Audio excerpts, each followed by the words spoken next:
Back on the Gwent levels, one man has been inspiring local people to explore the landscape and wildlife right on their doorstep. We join him and one of his groups for a closer look. Hello, my name's Ian Thomas. I'm a Wild Health Officer with the Gwent Wildlife Trust, and this is my closer look.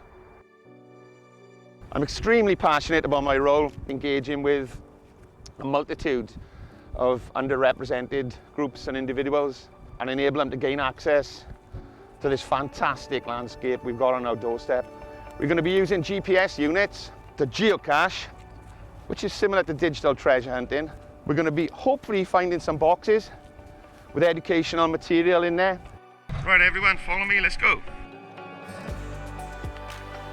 Okay, we must be getting close here now up front. Courtney, you keep an eye on that arrow now.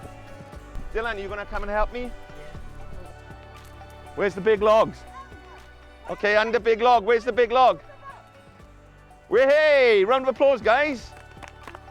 Awesome stuff. Okay, should we have a look what's in it? Anybody recognize that illustration there? It's the bridge. Where's the bridge? Aha! It cost £98,000 to complete and was opened on September the 12th, 1906 by Lord Tredegar of Tredegar House. I'm going to reset and we're going to try and find educational box number 2. Fantastically effective community engagement tool, very much a wild health by stealth approach, or exercise in disguise as I call it. Okay, looks like the group have got something up ahead, yeah? Oh, they're racing to it. Oh, they're a competitive bunch. Round of applause for these two. Well done, guys.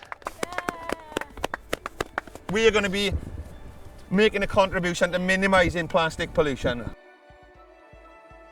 Now that we've geocached to our final destination, we can actually pick some of this litter up now and bag it and get rid of it so it's not on the shoreline here affecting the marine wildlife.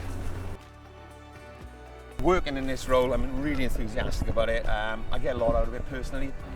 Nurturing and mentoring some of these groups and individuals and getting them to understand and embrace the natural world. Well, thanks for today. Made a fantastic effort down here on the coast again, clearing up this litter. So what I wanted to do now is turn around and say, big cheer. Big cheer.